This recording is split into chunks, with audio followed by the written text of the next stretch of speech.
అనంతపురంలో మెడికల్ దందాను అరికట్టలేకపోతున్నామా అంటే ఎస్ అని చెప్పాలి. ఎన్నిసార్లు న్యూస్ పెట్టినా, ఎన్నిసార్లు హాస్పిటల్ సీజ్ చేసినా, ఎన్నిసార్లు ఫైన్ వేసినా, అధికారులు తనిఖీలు చేసినప్పటికి కూడా విచ్చలవిడిగా ఈ దందా కొనసాగుతూనే ఉంది. నిన్న జరిగిన కావేరీ హాస్పిటల్లో సంఘటన అసలు ఏం జరిగింది అనేది కొంతమందికి క్లారిటీ లేదు. ఇక్కడ మన విజువల్స్లో చూపినట్లుగా వీళ్ళ అమ్మగారికి బాగలేకపోతే, ఈమె కూడా ఒక ఉద్యోగస్తురాలు, అమ్మకు బాగలేదు, ఏదో గుండెలో దడగా ఉంది అన్నట్టుగా, పొట్టలో కొంచెం చిన్న అనీజీగా ఉంది అన్నట్టుగా ప్రియా హాస్పిటల్ అంటే రామస్వామి నాయక్ డాక్టర్ గారి దగ్గరికి రెగ్యులర్గా పోయేటోళ్ళు. వీళ్ళు కూడా సేమ్ సామాజిక వర్గానికి చెందిన వీళ్ళు కూడా నాయక్స్. సరే, నాయక్ దగ్గరికి పోతే అమ్మ నేను లేను, బెంగళూరు తిరుపతి ఎక్కడో చెప్పారు, నేను లేను, something out of station, so మీరు అని ఆయన ఏం చేశారు, ఒక సజెస్ట్ చేశారు ఒక డాక్టర్ దగ్గరికి వెళ్ళమని. ఎవరు? Ramaswamy Nayak doctor, Priya hospital, SVS హాస్పిటల్కి వెళ్ళమని చెప్పారు. అక్కడికి వెళ్తే అక్కడ ఒక డ్యూటీ డాక్టర్ ఉన్నారు. వెళ్తూనే అవి ఇవి టెస్ట్ చేసేసి అక్కడ ఎవరైతే మెయిన్ డాక్టర్ ఎస్విఎస్ హాస్పిటల్లో ఉన్నారో ఆ మెయిన్ డాక్టర్కు ఫోన్ చేశారు. ఆయన ఆ రోజు సండే కావడం వల్ల ముందు రోజే వాళ్ళ ఊరికి వెళ్ళిపోయారు. ఆయనది తిరుపతి స్వస్థలం. తిరుపతి నుంచి ఆయన ఫోన్లోనే వీళ్ళకి ట్రీట్మెంట్ చేశారు, ఏమైంది ఏమి అని. సో ట్రీట్మెంట్ చేశారు, సజెస్ట్ చేస్తే బాగుంటుంది. ఆయన ఏమేమి టాబ్లెట్లు కావాలో అన్నీ రాస్తే అక్కడ ఉన్న ఎవరైతే అసిస్టెంట్ డాక్టర్ ఉన్నారో, మరి ఆయన కూడా ఫిజిషియన్ నేను అని అన్నారు నాతో. నేను అడిగాను, అది కూడా ఇక్కడ ఉంది. పిల్లల్ని పిలుచుకొని వచ్చారు ఆ గొడవ అంతా అయిన తర్వాత. సార్ ఏం జరిగిందంటే, తిరుపతి నుంచి ఫోన్లో గైడ్ చేస్తే వీళ్ళ అమ్మకు ట్రీట్మెంట్ ఇచ్చిన ఇంకో డాక్టరు 5,000 రూపాయలు, 300 టోకన్ ఫీజు, అక్షరాల 5,000 రూపాయలు టాబ్లెట్లకు తీసుకున్నారు. ఆ టాబ్లెట్లు అన్నీ పట్టుకొని ఇంటికి పోదామంటే లేదు, మీరు హాస్పిటల్లో అడ్మిట్ కావాల్సిందే అని ఆటో ఎక్కిచ్చేసి, ఆమెకు వెన్నెముక ప్రాబ్లం, 2 సార్లు వెన్నెముక సర్జరీ అయిందంట. ఆటోలో ఎక్కించుకొని ఏదైతే బస్టాండ్ దగ్గరకు పోయే రూట్లో శ్రీకంఠం సర్కిల్ నుంచి ఆర్టీసీ బస్టాండ్కి పోయే ఖజానా జ్యువెలరీస్ అని ఉంటుంది. ఆ ఖజానా జ్యువెలరీస్ పక్కన కావేరీ హాస్పిటల్ అని ఉంటుంది. అక్కడికి తీసుకుపోయి ఆటోలో వదిలేశారు. వదిలిన తర్వాత ఈమెకు అర్థం కావట్లే, అసలు ఇక్కడికి రెఫర్ చేశారు కదా, ఈ 5,000 రూపాయల టాబ్లెట్లు ఎందుకు రాయిచ్చారు, ఎందుకు తీసుకున్నారు, ఇవి వాడడానికే కదా అని ఎవరైతే తిరుపతిలో ఉన్నారో ఆ డాక్టర్కి కాల్ చేసింది. ఆ కాల్ రికార్డు కూడా మన దగ్గర ఉంది. సార్ మీరేమో అడ్మిట్ కమ్మంటున్నారు, నాకేమో 5,000 రూపాయలు మాత్రలు రాశారు, నేను ఇంటికి పోవాలా లేకపోతే అడ్మిట్ కావాలా అని అడిగింది. లేదు లేదు నువ్వు అడ్మిట్ కావాలా అన్నాడు.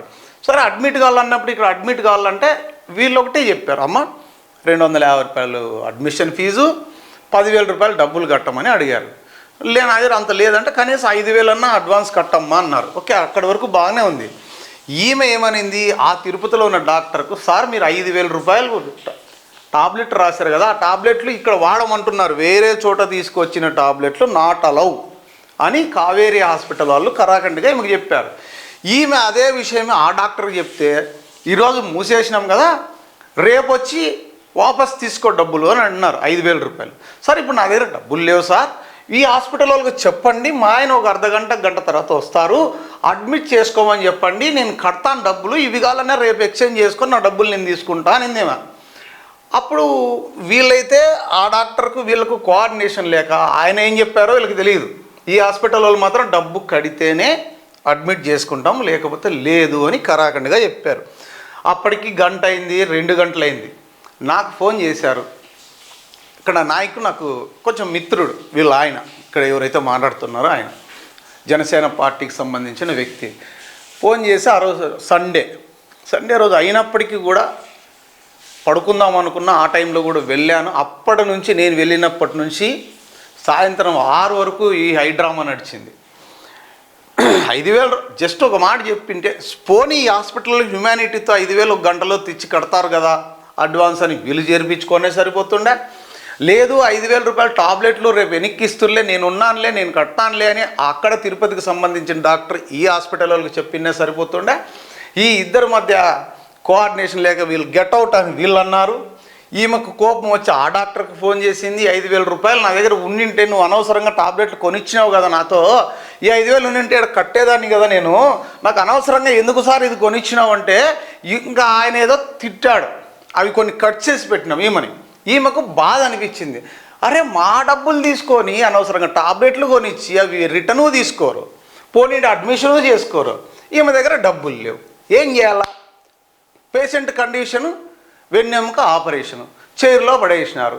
4 గంటల సేపు కుర్చీలు కూర్చోబెట్టినారు. వీళ్ళు గెట్అవుట్ అంటున్నారు. ఆమె బయటికి పోతే మా అమ్మ ఏమైనా చనిపోతుందేమో అని ఆమె భయం. డబ్బులు పోతే భయం సార్. కుయ్యో మర్ర మీరు తెస్తామంటే లేదు, డబ్బులు కడితేనే. ఇదేం ధర్మసత్రమా ఏమన్నా ఇది? చూడండి ఎక్కడికి పోతున్నాం. ఆమె డబ్బులు కట్టనం లేదు. పోనీ ఆ డాక్టర్ నిన్ను నమ్మొచ్చినప్పుడు అమ్మ కడతారులే, అడ్మిట్ చేసుకోండి, ఫస్ట్ ట్రీట్మెంట్ ఇవ్వండి అనే ఆలోచన కూడా లేకుండా, హ్యూమానిటీ లేకోకుండా ప్రవర్తించిన డాక్టర్లని ఏమనాలి మరి? మనం ఇలాంటి ఎప్పుడైనా సంఘటనలు జరిగినప్పుడు న్యూస్ పెడితే AP39 టీవీ హాస్పిటల్ మీద దండయాత్ర చేస్తున్నట్లుగా మమ్మల్ని అంటారు. వీళ్ళు ఎవరు పిలిచకపోతే మేము పోవాల్సిన అవసరం కూడా లేదు. వేరే ఛానల్ వాళ్ళు కూడా అక్కడికి 2-3 వచ్చారు.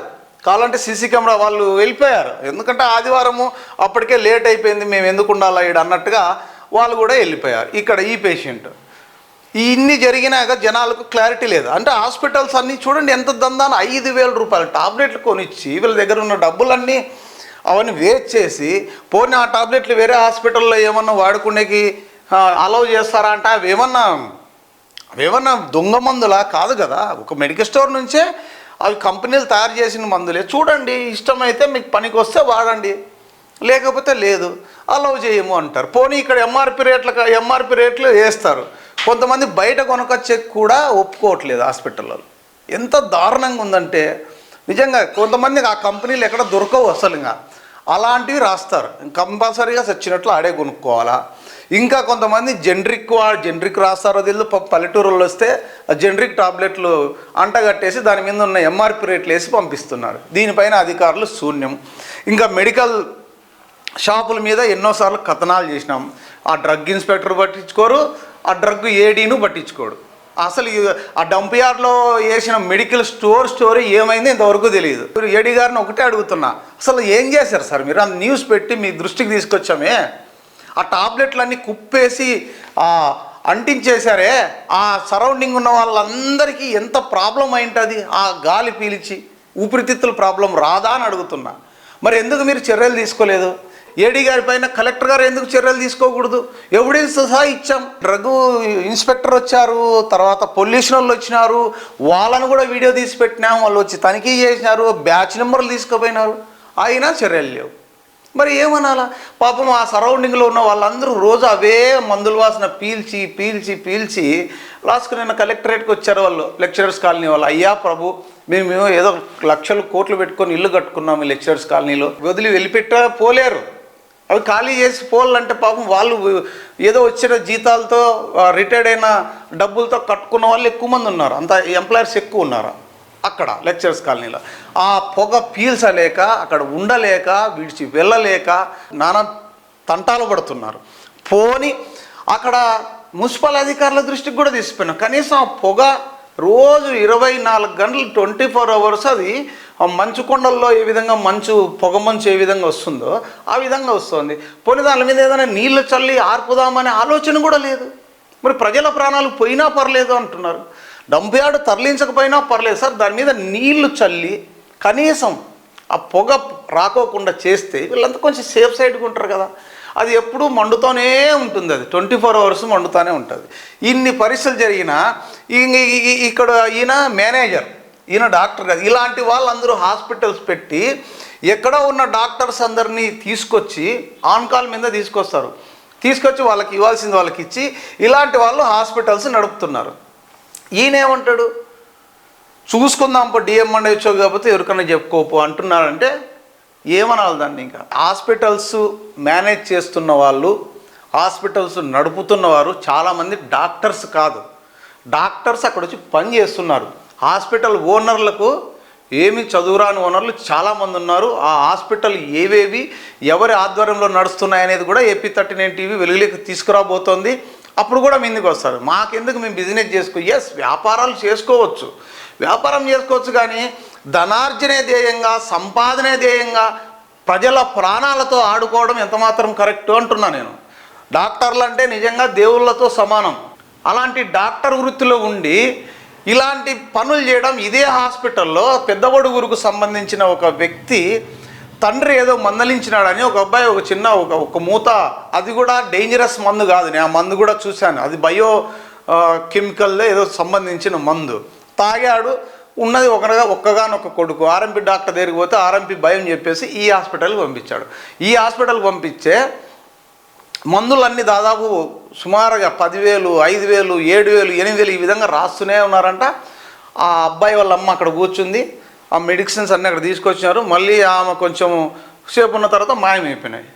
ఎక్కడికి పోయినాయని ఆ అబ్బాయి వాళ్ళ మామ వస్తే ఇన్ని మందులు రాయించినారు 13,000 రూపాయలవి, నేను చూశాను, మళ్ళీ కొద్దిసేపు తర్వాత లేవు, అనకే మీ సెలైన్ ఎక్కలేదు, లేకపోతే ఇంజక్షన్లు వేయలేదు, ఏమీ వేయలేదు అని కంప్లైంట్ చెప్తే ఆయన వచ్చి గొడవ పెట్టుకున్నాడు.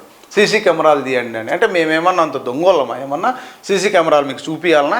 గెట్ అవుట్, ఉంటే ఉండండి, లేకపోతే లేదు మా హాస్పిటల్ నుంచి బయటకు వెళ్ళిపోండి అని తరిమినారు. తరిమితే నాకు ఫోన్ చేసి ఆ రోజు కూడా వెళ్ళి, అయ్యా ఏదో పోయింది, అయిపోయింది, అబ్బాయిని ఇక్కడే పెట్టుకో అని అక్కడికి కూడా అన్నాను. నేను గవర్నమెంట్ హాస్పిటల్లో అడ్మిట్ చేపిస్తానయ్యా అంటే, సార్ ఉన్నది ఒక్కగానొక్క కొడుకు సార్, వీళ్ళు ఏమంటారు, బయటికి తీసుకుపోతే మాకు సంబంధం లేదు, చనిపోయినా మాకు సంబంధం లేదని రాపిచ్చిపోండి అంటారు. వీళ్ళు భయపడిస్తున్నారు. ఉన్నది ఒక అబ్బాయి, లేదు సార్ ఈడే పెట్టుకోండి, మేము ₹1 కూడా బిల్లు తగ్గాం చూడని దాదాపు 80,000, 90,000 రూపాయలు వేశారు. వాళ్ళు చాలా పేదవాళ్ళు అంటే పేదవాళ్ళు, పనికి పోయి రావాలి. అట్లా వాళ్ళతో 80,000-90,000 లాగి ఇలాంటి వ్యక్తులు ఉన్నప్పుడు వాళ్ళు పొలాలు అమ్ముకోవాలి కదా, ఏం చేస్తారు చెప్పండి? వాళ్ళకు భయము. ఇలాంటి సంఘటనలు జరిగినప్పుడు మరి మీడియా ఎక్కడుంది అంటే అది క్వశ్చన్ మార్క్. పెద్ద ఛానళ్ళు ఉన్నాయి, పెద్ద పేపర్లు ఉన్నాయి. ఎప్పుడో చనిపోయో లేకపోతే ఏదైనా పెద్ద సంఘటన జరిగితే తప్ప న్యూస్లు రావట్లేదు. ఇలాంటి వాళ్ళు ఎవరిని సంప్రదించాలో తెలియదు. ఒకవేళ సంప్రదించిన ఆ న్యూస్ వస్తుందో లేదో తెలియదు. నాలాంటి వాడు ధైర్యం చేసి ఇలాంటి ఎప్పుడన్నా క్వశ్చన్ చేస్తే, ఇక్కడ చూడండి ఒకసారి నాతో కొట్లాడుతున్నారు, మీరు డబ్బులు డిమాండ్ చేశారనో లేకపోతే యాడ్ ఇయ్యలేదనో, ఇవన్నీ కానే కాదు. నేను ఒకటే చెప్తున్నా, ఎవరికైనా ఇంటర్వ్యూస్ చేసినా నా దగ్గర ఎవిడెన్స్ సహా ఇదో. నేను ఎవరైనా అడిగినా కూడా, నేను ఎందుకు 39 టీవీ ఎందుకు ఇంత ట్రాన్స్పరెంట్గా నేను ఉన్నానంటే, ఎవరిని అడిగినా కూడా ₹1 కూడా ఎవరైనా ఇంటర్వ్యూ చేసినా కూడా నా దగ్గర బిల్ బుక్తో సహా ఉంటుంది. నేను ఎవరితో కూడా అనవసరంగా ఎవరినన్నా బెదిరించో లేకపోతే ఇంకోటి చేసే ఉండదు. ఏమన్నా ఉంటే ఇంటర్వ్యూ చేస్తాం, లేదా అడ్వర్టైజ్మెంట్ చేస్తే సార్ డబ్బులు ఇవ్వండి అని ఈ విధంగా రిసిప్ట్లు ఇస్తాం తప్ప 39 టీవీ ఎవరిని కూడా బెదిరించింది లేదు, డబ్బులు ఇమ్మని డిమాండ్ చేసింది లేదు. ఒకవేళ అలాంటి కనుక చూపిస్తే, ఇదే డాక్టర్ నాకు మీకు డబ్బులు ఇవ్వలేదని వచ్చావంటే, నో అది కూడా ఈమెతో చెప్పించానమ్మా, నేను వచ్చానా నువ్వు పిలిచావా అని. వీళ్ళ భర్త నాకు ఫోన్ చేసి 2 సార్లు ఫోన్ చేస్తే వెళ్ళాను నేను, ఏం జరిగిందని. వీళ్ళు గొడవ అంటే కేవలం అంటే ఎవరినైనా సరే మేనేజ్ చేస్తామనే ఒక ధైర్యం వీళ్ళలో ఉన్నప్పుడు మీరు అధికారులను మేనేజ్ చేయొచ్చు, లేకపోతే మీడియాను మేనేజ్ చేయొచ్చు, కానీ ఎక్కడో ఒకరు ఉంటారు, నాలాంటి వాడు ఉంటాడు. నేనే నిజాయితీ పరుని, నేనే తోపు అని చెప్పట్లేదు. బట్ అన్యాయం జరిగినప్పుడు మాత్రం ఖచ్చితంగా నాలో ఉన్న మానవత్వం నిద్ర లేస్తుందని చెప్తున్నా. అందుకనే హంబుల్ రిక్వెస్ట్, మీకు ఏమన్నా సమస్యలు ఉన్నప్పుడు చిన్న దానికి అన్నిటికీ హాస్పిటల్కి వెళ్ళి అడ్మిషన్ కావాల్సిన అవసరం లేదు. గవర్నమెంట్ హాస్పిటల్లో ఓపిక్గా ఉండండి 1-2 సార్లు. అది లేదనుకోండి, హెల్త్ ఇన్సూరెన్స్ కట్టుకోండి. 20,000, 25,000 ఇస్తే ఫ్యామిలీ అందరికీ హెల్త్ ఇన్సూరెన్స్ వస్తుంది. దానివల్ల చాలా ఉపయోగాలు ఉన్నాయి. అందుకనే చెప్తున్నా, అనవసరంగా ఇలాంటి వాళ్ళ కూరల్లో చిక్కుకొని ఆస్తులు సైతం అమ్ముకోవద్దండి. 1-2 సార్లు ఆలోచించండి.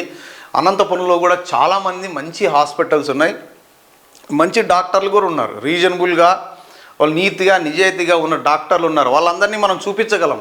చూపిస్తే మళ్ళీ ఈయన మంచోడు అంటే మేము చెడ్డవాళ్ళమా అంటారు. అందుకని మనకెందుకు, ఎవరికైనా సలహా కావాలా, మీకు మెడికల్గా ఏదైనా ట్రీట్మెంట్ కావాలంటే, నాలాంటి వాళ్ళంటే నేను కాకపోతే మీ బంధువులో ఎవరో ఫ్రెండ్స్ ఉంటారు, వాళ్ళని అడగండి ఏ హాస్పిటల్లో మంచిగా ట్రీట్మెంట్ ఉంది. ఇలాంటి దొంగ బిల్లులు వేయరు, అనవసరమైన ఖర్చులు పెట్టిరు, అనవసరమైన టెస్టులు. అంటే అవసరమైతే చేయొచ్చు, అఫ్కోర్స్ కావచ్చు, కానీ కొన్ని హాస్పిటల్స్ మాత్రమే అంటున్నాను, నేను అందరినీ అనట్లేదు. డాక్టర్లో వాళ్ళు చాలామంది నాకు తెలిసిన డాక్టర్స్ ఉన్నారు. నేను కూడా వాళ్ళని చేతులు ఎత్తి ముక్తున్నా. అలాంటి డాక్టర్స్ ఉన్నారు కాబట్టే ఇంకా చాలామంది పేదలు ఇప్పటికి కూడా అంతో ఎంతో ఉన్నారు. లేదంటే బట్ట కూడా లేకోకుండా చేసిండ్రు, కట్టుకున్న బట్టలు కూడా లేకోకుండా చేసిండ్రు. ఇప్పుడు కూడా మంచి డాక్టర్లు ఉన్నారు. కొంతమంది పాపం అనవసరంగా చూస్తూనే చెప్తారు ఏంది పరిస్థితి అనేది. ఆ డాక్టర్ల పేర్లు కూడా నేను చెప్పగలను, కానీ వద్దు. కానీ మంచి డాక్టర్లు ఎవరో కనుక్కొని మీరే ఏ హాస్పిటల్కి వెళ్తే బాగుంటుందో మీరే కనుక్కొని వెళ్ళండి. ఇలా వెళ్ళి అనవసరంగా అబాసుపాలైతూ గొడవ పడుతూ మీరు డబ్బులు పోగొట్టుకుంటూ లాస్ట్కి మీ ప్రాణాల మీదకి తెచ్చుకోవద్దని హంబుల్ రిక్వెస్ట్ చేస్తున్నా ప్రజల్ని.